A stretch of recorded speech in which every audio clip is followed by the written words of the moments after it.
ایک نو مسلم انگریز نے اپنے حالات بیان کرتے ہوئے کہا کہ اسلام قبول کرنے کے بعد میں نے حج کا فریضہ ادا کیا۔ یہ سفر میں نے اپنے وطن برطانیہ سے بذریعہ موٹر کار کیا تھا۔ دسمبر کے مہینے کی کوئی تاریخ تھی، میں اپنی گاڑی چلاتا ہوا سوئٹزرلینڈ پہنچا۔ وہاں زیورخ میں میری بہن تھی جس سے مجھے ملنا تھا۔ برطانیہ میں بائیں چلو یعنی کیپ لیفٹ کا اصول ہے اور سوئٹزرلینڈ میں دائیں چلو یعنی کیپ رائٹ کا اصول ہے۔ میں جب زیورخ میں داخل ہوا تو مجھے یاد نہ رہا کہ یہاں مجھ کو اپنی گاڑی سڑک کے دائیں طرف چلانا چاہیے۔ سابقہ عادت کے مطابق میں سڑک کے بائیں طرف ہی اپنی گاڑی دوڑانے لگا۔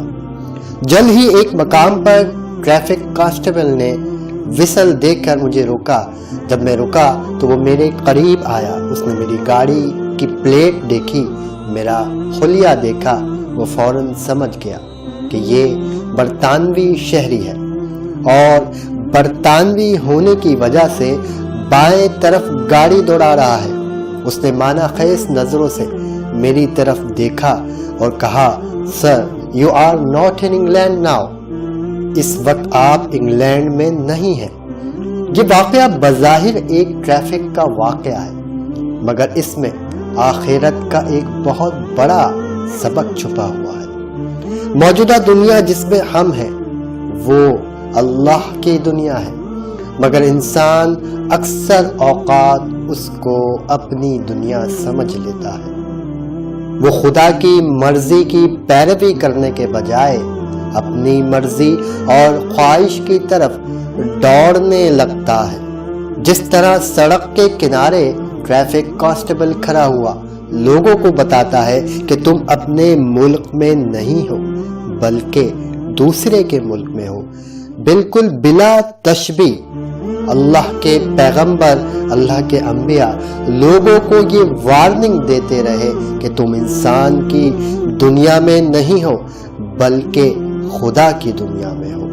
کامیاب انسان وہ ہے جو اس وارننگ پر دھیان دے، وہ خود سری کو چھوڑ دے اور خدا کی دنیا میں خدا کے حکم کا پابند بن کر رہے۔ اس کے برعکس ناکام انسان وہ ہے جو خدا کو بھول جائے اور خدا کی دنیا میں اپنی خواہش کے رخ پر دوڑنے لگے۔